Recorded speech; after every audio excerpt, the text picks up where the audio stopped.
Hello everybody, I'm John O'Loughlin. Welcome to my channel. It's called McDuff_2020. This is my new channel, my second channel, my backup channel, if you will. I'm in YouTube jail over on McDuff Kennedy, Kennedy's man to smash the CIA. So we are setting up this second channel and I need 1,000 subscribers so we can do our live shows here with George Webb, with Harry the Greek, with Mark Kulak, with Lena Poo and Professor Hamamoto, and with a number of other guests that we actually had some new ones lined up before we got hit with our YouTube jail problem. But the jail apparently is going to let me out on Friday of this week. Today is Tuesday. So just a few more days of lockup. Meanwhile, I'm not stopping. I'm going ahead. I'm going to read my book. And my book this morning is Operation Gladio by Paul L. Williams. We are doing 15-minute shows, so I'm going to keep on reading and not talk too much in this particular edition of McDuff_2020. Well, last night we left off on page 193, and I'm just going to continue reading from there. Our topic is going to be The Pope Must Die.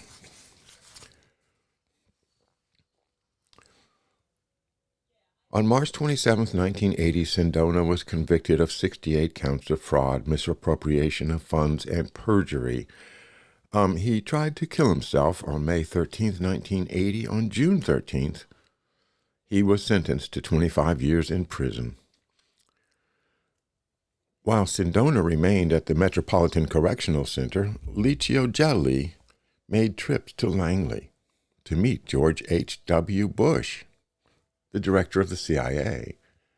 William Casey, the manager of the Reagan-Bush campaign, who later became the CIA director, and CIA Special Agent Donald Gregg, that's G-R-E-G-G. The worshipful master, and this is a reference to the Propaganda Due Masonic Lodge, which is headed by the worshipful master, that being Licio Gelli, was involved in planning the October surprise, a covert effort to delay the release of the 52 American hostages held in Iran by the Ayatollah Khomeini until after the election. Did you know that? I didn't know that. The meeting had been arranged by Bush, who had become an honorary member of P2 in 1976. Honorary member? Does that mean he had to do the smelly robes thing and have to, take the blood oath? Probably. This strategy, which Bush called the White Rose in honor of Gelli's favorite flower, would serve to ensure Jimmy Carter's defeat. The Ayatollah was enticed to participate in the delayed release by shipments of arms for use in his war against Iraq that were provided courtesy of Gladio and Gelli by Stibam. Gelli's efforts eventually resulted in a deal in which the Reagan administration sold weapons to the Ayatollah, including 2004 TOW anti-tank missiles, and 18 Hawk anti-aircraft missiles with 240 Hawk spare parts. The money from the sales went to aid the Contras, a right-wing guerrilla army in Nicaragua who were seeking to overthrow the left-wing government of the Sandinista junta of national reconstruction. The Iran-Contra affair occurred in the midst of a U.S.-imposed arms embargo against Iran and the shipment of hundreds of millions of dollars in aid to Iraq as a goodwill gesture. In January 1981, Gelli became an honored guest at Reagan's inauguration. After the celebration, his lodge received a gift of $10 million in unvouchered CIA funds. That night, as he swirled around the dance floor at the inaugural ball, the P2 master had no idea that within a matter of weeks, he would become a wanted fugitive. Knowing that Sindona's kidnapping was a hoax, the Sicilian police began to question Dr. Joseph Micheli Crimi. They knew that Micheli Crimi had sheltered Sindona during his, quote, captivity, and that the doctor made a 400-mile trip to Arezzo in the midst of the ordeal. Micheli Crimi said that he had made the trip to see a dentist. But his story quickly unraveled, and the truth about the summons from Gelli began to emerge. Micheli Crimi was indicted for being a member of the mafia and for participating in the bogus kidnapping. As soon as he was placed on a stool, the good doctor testified against Johnny Gambino, Rosario Spatola, Vincenzo Spatola, and 72 other mafiosi who were involved in the plot. On March 17, 1981, the police raided Gelli's villa at Arezzo, where they found the official membership list of P2, 426 incriminating files on leading Italian figures and top-secret government reports within the office of Gelli's mattress company in nearby Castiglione Fibrocchi. The Italian police uncovered evidence showing that the P2 master had been the puppet master of the strategy of tension, which had resulted in 356 people killed and more than 1,000 wounded.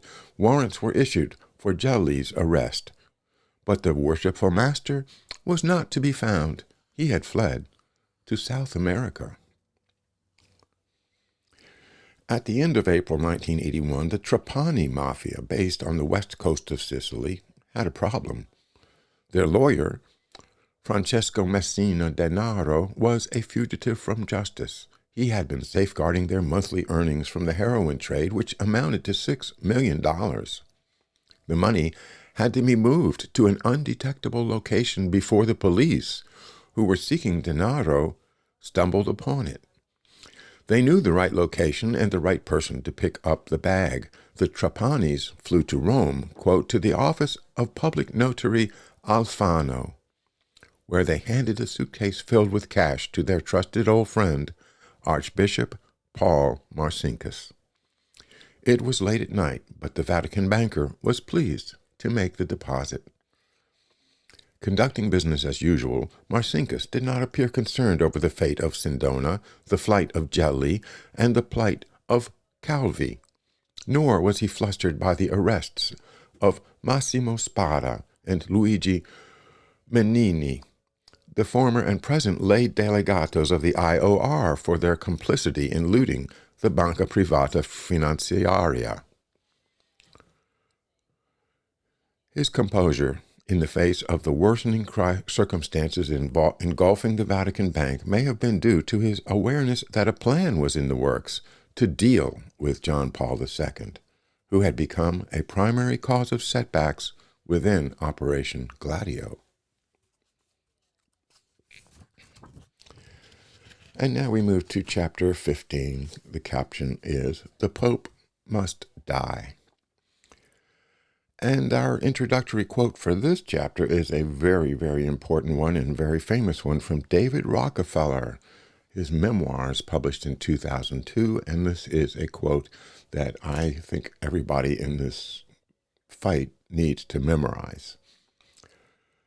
For more than a century, ideological extremists at either end of the political spectrum have seized upon well-publicized incidents to attack the Rockefeller family for the inordinate influence they claim we wield over American political and economic institutions.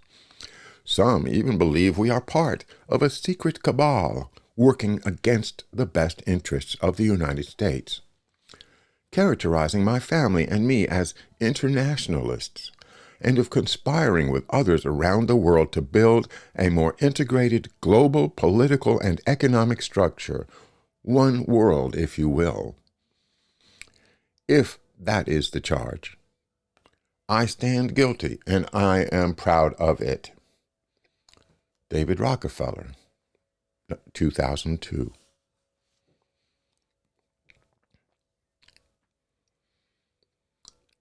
By the end of March 1981, events surrounding Gladio were spinning out of control. The raid on Gelli's villa had provided Italian police officials with evidence of the covert operation, including statements of payments linking P2 to right-wing terrorist outfits and criminal organizations such as Ordine Nuovo, Movimento d'Azione Rivoluzionaria, and Banda della Magliana.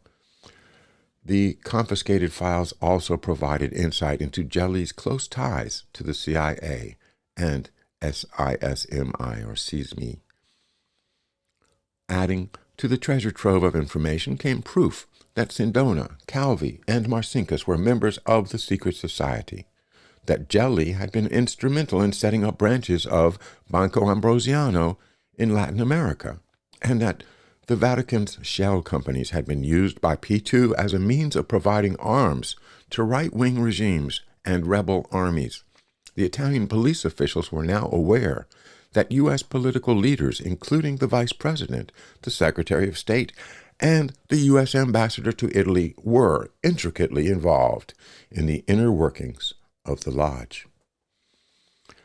All of these discoveries were made possible by John Paul II's failure to provide assistance to Sindona, a failure that led to the fake kidnapping, the visit to Arezzo, and Sindona's incarceration in a New York prison, where he was beginning to break out in song. What's worse, the jailed Don issued a $100,000 contract for the murder of John Kinney, who now served as the chief prosecutor in his extradition hearings.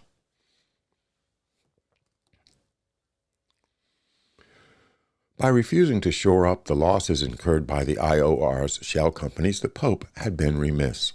The payments of the loans should have been made through the Holy See from the seemingly bottomless reservoir of black funds.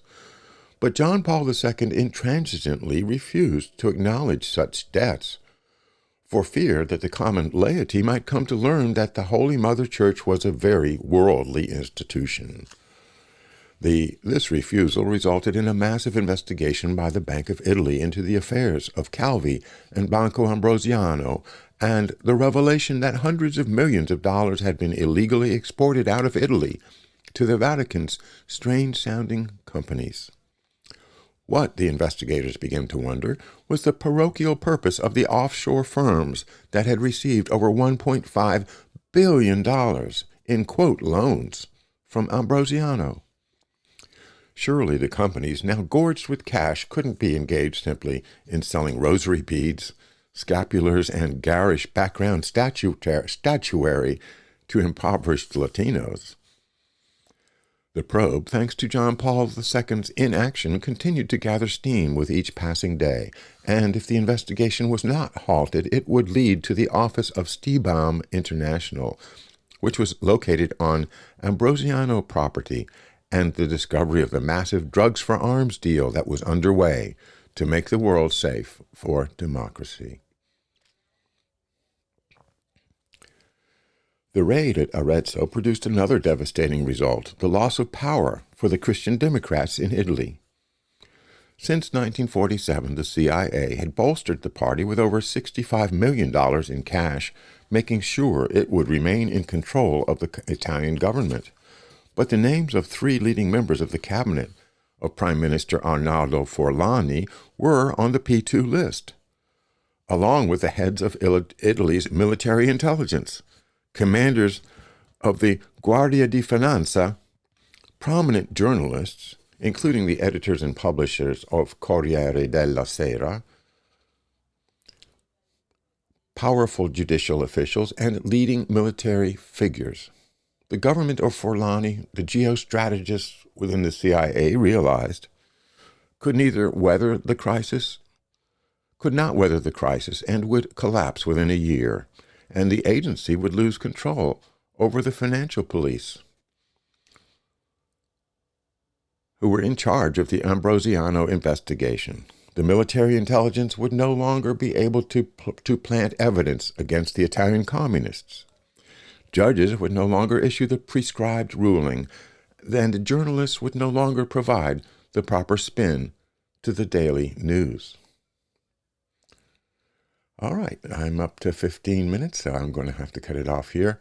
I'll be back with you soon, and thanks very much. This is John O'Loughlin at McDuff _2020.